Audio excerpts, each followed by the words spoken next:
Hi Scorpio, welcome to September. This is Teresa from Tarot by T. And before I start your reading, I want to call in some good energy, create some sacred space around this reading. So this month we have a new moon in Virgo on September 6th. Mars moves into Libra on the 16th. Then we have a full moon in Pisces on the 20th. And Mercury goes retrograde on the 27th. So, but let's see what the cards say about love and relationships for Scorpio. What does Scorpio need to know? What's coming up for Scorpio? What's coming up in terms of love and relationships for Scorpio?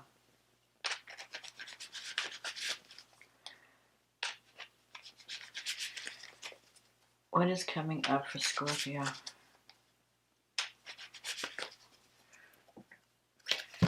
For September 2021.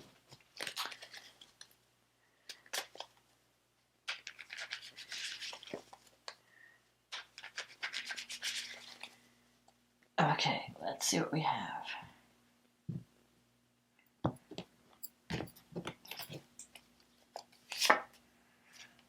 The Three of Pentacles. The Seven of Swords. The Ace of Pentacles. The Emperor. The Empress. The Queen of Cups. The Two of Cups. The Nine of Wands. The Queen of Swords. And the Four of Wands. And the card at the bottom of the deck is the Ten of Cups. This is great. This is going to be a good month for you. Except, okay, so we start out with the Three of Pentacles. Normally, the Three of Pentacles represents career success and recognition. So that could happen this month, but there's also love coming. Crossing this is the Seven of Swords. So you may feel like someone's not being honest with you or not being transparent with you. So you may want to dig deeper. One meaning is that you feel like someone's trying to steal something from you or take something away from you or take credit for the work that you're doing. But I don't think they're going to be successful because you have the Three of Pentacles. So if it's a work issue where you can't trust someone at work, you're going to win out. It's going to work out.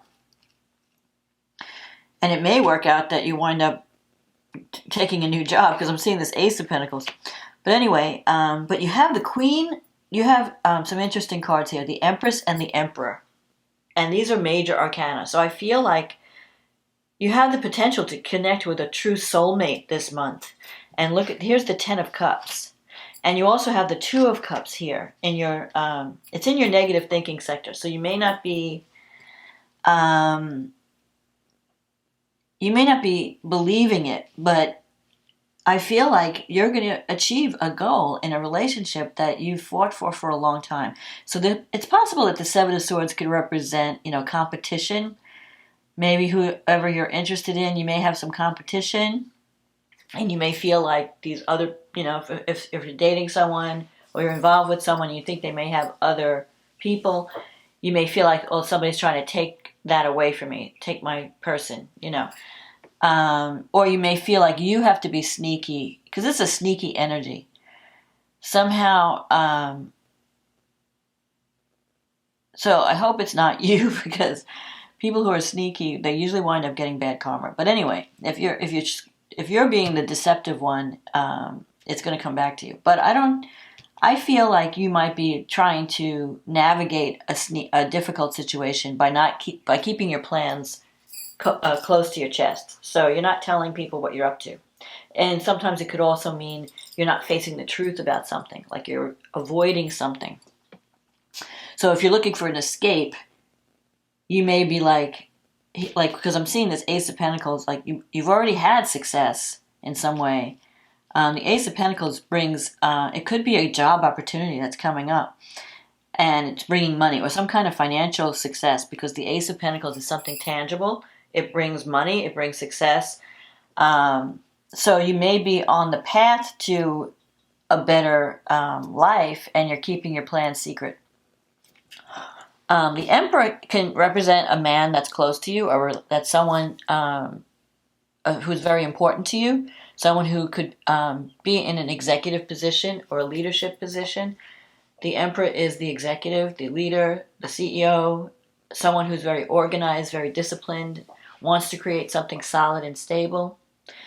If it doesn't represent a person, it could represent the qualities that you're developing within yourself, that you're wanting to change your life and you've been really focused on a goal. Now, the Empress, if it doesn't represent a person, normally the Empress can represent a mother figure or someone who is a creative project that comes into fruition, or children, home and family. So you might be focused on home and family, creating a home for yourself, creating a family. That could be a goal of yours. You know, connecting with someone. I feel like you want to make a commitment and have like a stable home and family with a partner that you could depend on and rely on. If it doesn't represent that, the Empress, then if it represents events, it can mean that whatever you're doing, it's going to be successful. You're going to reap the rewards of your efforts. You've been working really hard. You've got this 9 of Wands here in your environment. So you've been struggling with a goal, and I feel like it could be not only just career, but in a relationship. Like maybe a relationship has been challenging, and even though you feel a strong connection with this person, you feel that it's been difficult. Like you're not, maybe you feel like you don't know where the other person's coming from, or you don't know if you can trust the other person. But the 9 of Wands is, and so you're at the point where you're thinking, maybe I should just give up. Maybe I should just quit, you know, because it's been so difficult and I'm not getting the reward. But I feel that if you just keep trying, just go, you know, just do that last, have that last attempt, that big push. You know, it's like you're at the finish line. You're almost at the finish line. It's like you're running a marathon and you're almost at the finish line. And just before the end of the race, you start to get really weary. You're like battle weary, and it's like, oh, maybe I should just lay down and forget this whole thing. But if you would just push through, you could get to the finish line and win. So I feel like something that you thought was impossible, or you thought you gave up on, or you thought you solved, may come back to be revisited. So this could be a relationship coming back that you thought was done, and maybe it has a new chance for a new beginning. Because I'm seeing this 2 of Cups here, and the 2 of Cups is a soulmate connection. But for some reason, it's in your negative thinking. So maybe a part of you is doubting that this is possible. Like you feel it on some level, like, yeah, I really had a connection with this person, but then it got too difficult, and you started to doubt that it was possible. But coming up, so what happened was, then it caused you, like you have this Queen of Cups energy, which could be your energy. Queen of Cups is someone who's very compassionate, very emotional, very feeling person, a healer, very sensitive. So, you know, because your feelings are very tender and sensitive, you know, you really care about somebody. And you may feel like, well, I don't know am I giving my love to the wrong person? Or is this person ever going to return my feelings? And so because you were doubting all of that, you have this Queen of Swords energy in your wish fulfillment. You may have built up some walls around you that have prevented someone from getting closer. It's like, okay, I see you're not really going to be bonding the way I want to bond with someone, so I'm just going to wall up. I'm going to pull back. But I don't think the game is over yet.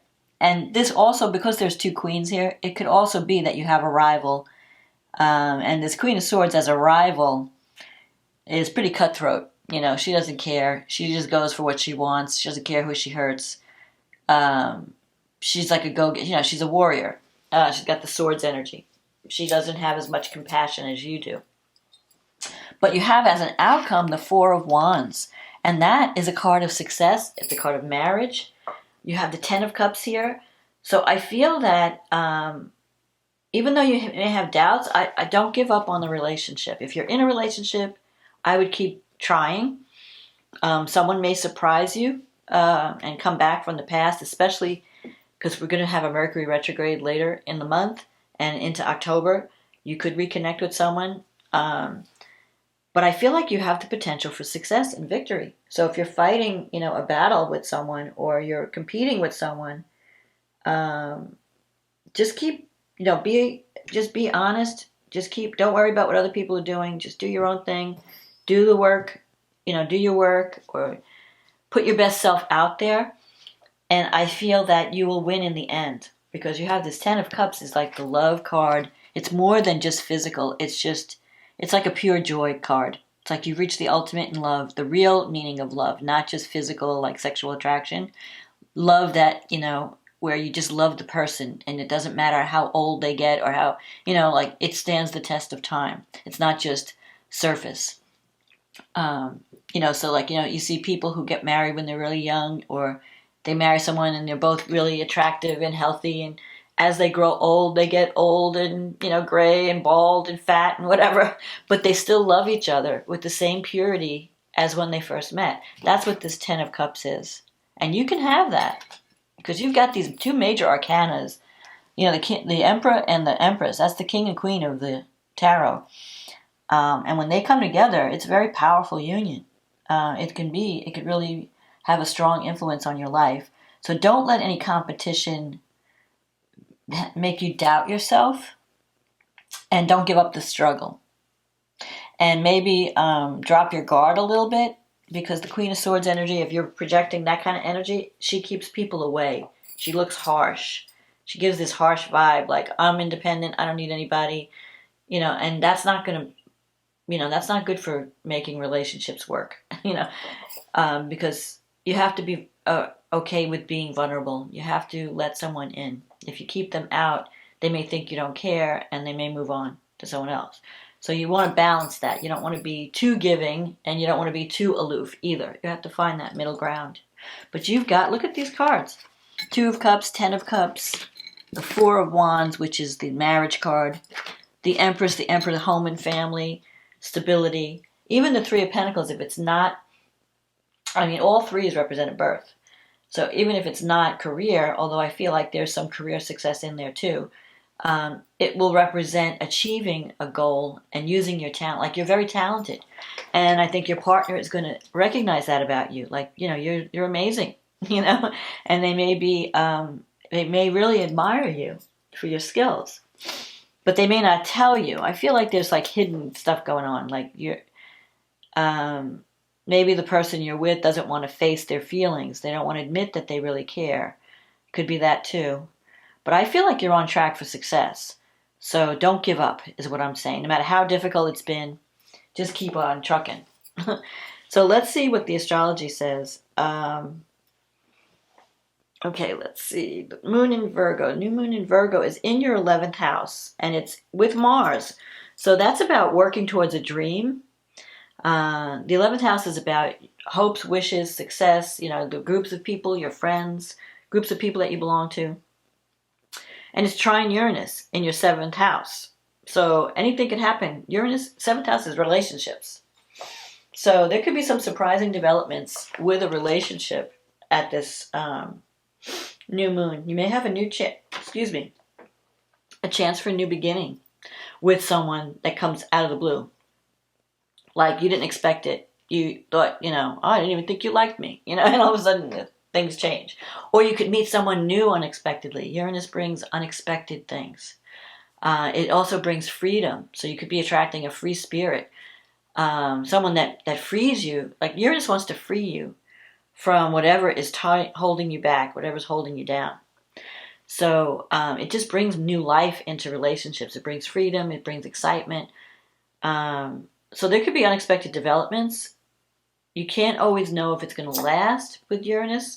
That will come later. We'll see. You have to wait for the aspect to be over. But it will be exciting. It doesn't mean it can't last. It just means it'll be surprising. You don't know if it's going to last. It could be, somebody could just sweep in and sweep out. But if it does last, it will free you in some way. You'll be having a lot of fun. Now, Pluto's in your 3rd house, squaring Venus in the 12th. So there could be someone in your environment. Like, I feel like with Venus in your 12th, you haven't been showing your feelings. You've been hiding your love.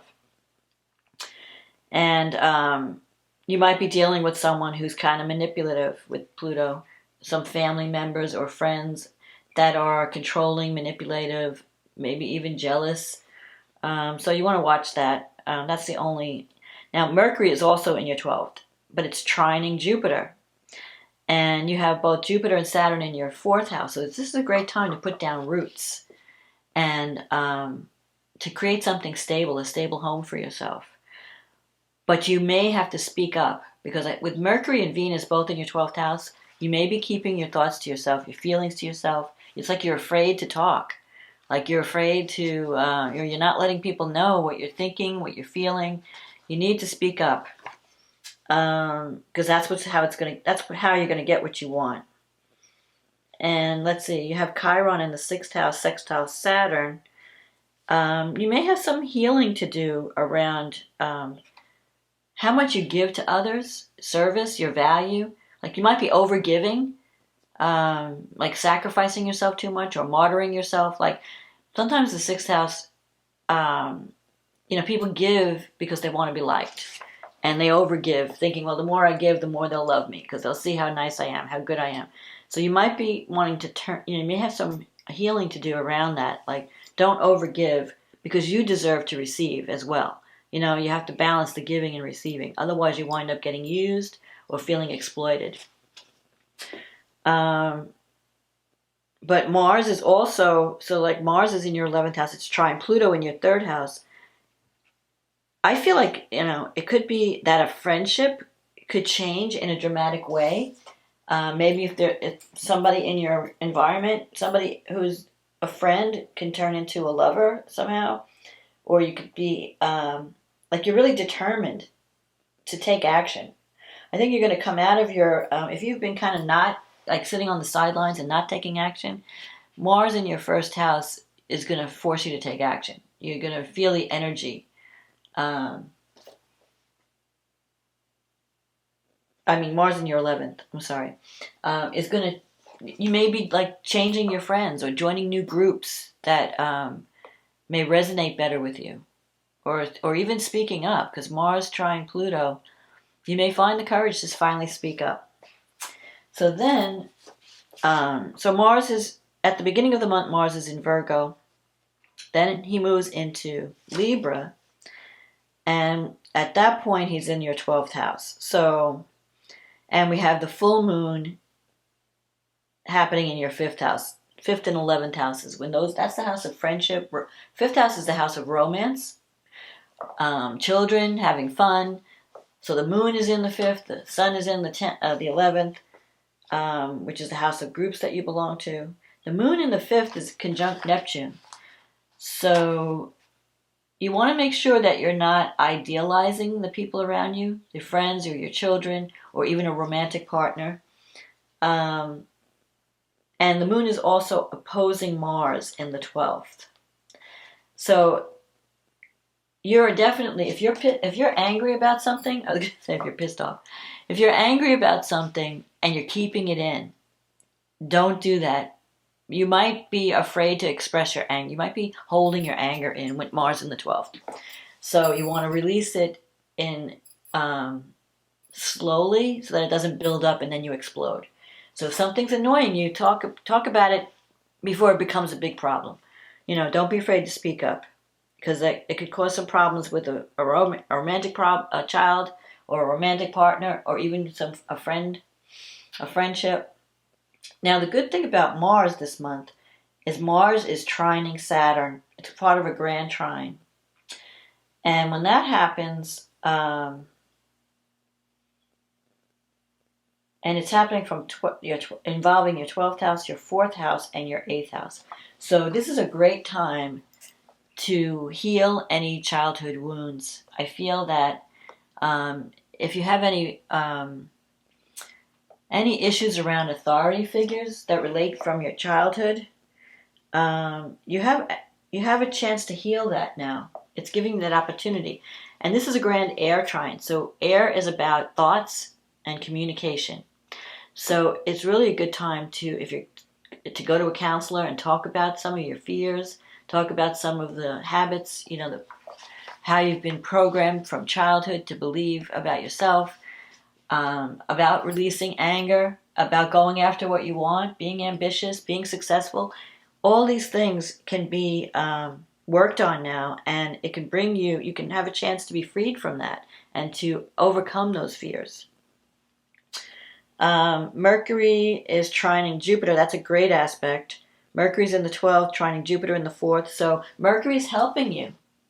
I feel like this month you're going to really do a lot of soul searching and maybe even delving deep into your psyche, into like unconscious issues, unconscious blocks. So it would be a great time to either talk to someone you care about, that you respect, ask their advice, or go to a counselor, get help with confronting your fears, confronting any self-sabotaging habits that you have, and finding the source of those habits. Like, does it come from childhood, the way I was raised? What do I feel about my mother? How do I feel about my father? Because we imitate our parents, how we deal with, we relate in the world. It comes back to what we saw as children. So if you saw your parents being really angry and fighting with each other, that's how you deal with people. Or if you saw them being very loving and working out conflict, whatever we see as a child, we kind of repeat in our own lives.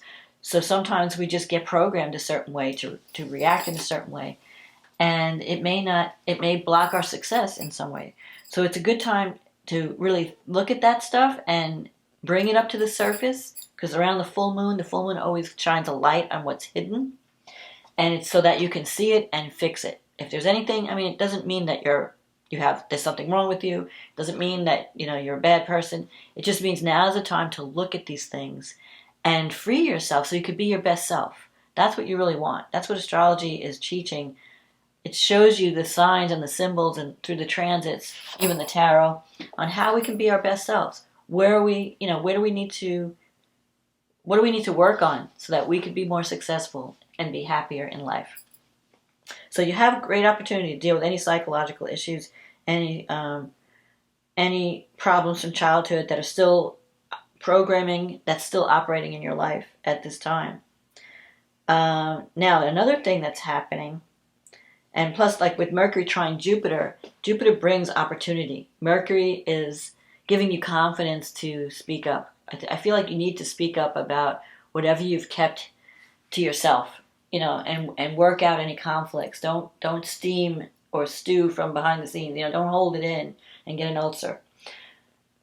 So then the last thing I wanted to talk about is the Venus in your first house. Venus is is in Scorpio, opposing Uranus in the 7th house. Now, it's not quite exact at the full moon. It will move into an exact position later, maybe in a week or two. But Venus opposite Uranus brings unexpected events around relationships. The 7th house, the 1st and the 7th house are partnership houses.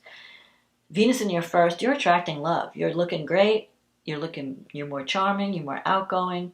You're attracting admirers when Venus is in your 1st house. When it opposes Uranus, there could be some surprise developments in a relationship. You may suddenly leave a relationship that's been holding you back. Like, you know what, I've had enough of you. I'm moving on to something else. Or it could bring someone exciting into your life if you're not dating someone. And suddenly your life has changed. Or someone may behave like the partner you've been with for a long time all of a sudden shocks you with a proposal or shocks you with some kind of behavior. It could go either way. One thing you know about Uranus and Venus, it's unexpected. You can't predict what Uranus is going to bring in. So the best thing is to just kind of wait and see. But it could, sometimes it brings exciting developments. I've found Venus-Uranus contacts are exciting when it comes to relationships. Like you could attract someone who's really a lot of fun, and like someone very spontaneous. Like, hey, let's just let's go on a trip this weekend. Let's just fly to Vegas or something, or let's fly to Paris. Or let's just go out. Someone you didn't even know liked you all of a sudden invite you out. Or you may hear from someone unexpectedly. You just never know with Uranus. Whether it's going to last or not, that's another issue, because Uranus is kind of unstable energy. You can't hold on to a person that's ruled by Uranus. You have to give them a lot of freedom. So if you can do that, though, you can have a lot of fun. As long as you're not too smothering, you can keep this person by your side and they will take you in places you've never been before. They'll expose you to different things that will make your life more exciting. And if you haven't been in a relationship that's been fun, it can bring an exciting, fun relationship into your life. So expect the unexpected by the end of the month, when Uranus opposes and Venus oppose each other. I think that. So anyway, my message, I guess I want to sum up. The message is love is on the table this month, and probably going into next month too. So, because especially when Mercury retrogrades, it sometimes brings people back from the past, or it has you revisit something that you might have given up on, and you like rework something to make it better. So it's already in like the shadow. So if you're going to do anything, do it at the beginning of September. The closer you get to the end of the month, the more closer you're getting to Mercury retrograde. You have to be more careful about any contracts that you sign or any agreements that you're thinking about. Just make sure you read the fine print. That's all. But it could give you an opportunity to redo something and make it better. And especially with this Nine of Wands card here, where this sometimes brings somebody from the past back. Like, I thought I was done with this relationship. All of a sudden, this person's back again. But this time it could be different. This time it could maybe work. So don't give up on an old dream either. Don't give up on love, and be a little bit more vulnerable. Don't keep people too much at a distance. I mean, protect yourself, yes, but don't be so in the ivory tower that no one can reach you. So that's my message this month, Scorpio. I wish you the best for this month. If you like the reading and it resonated with you, please leave a comment. I love reading the comments. Click on the like button. Click on the subscribe button. It helps the channel. If you'd like a private reading, click on the link in the description box. It'll take you to my website, and I can get you on the schedule. In the meantime, thank you everyone for supporting this channel. I wouldn't be here without your support.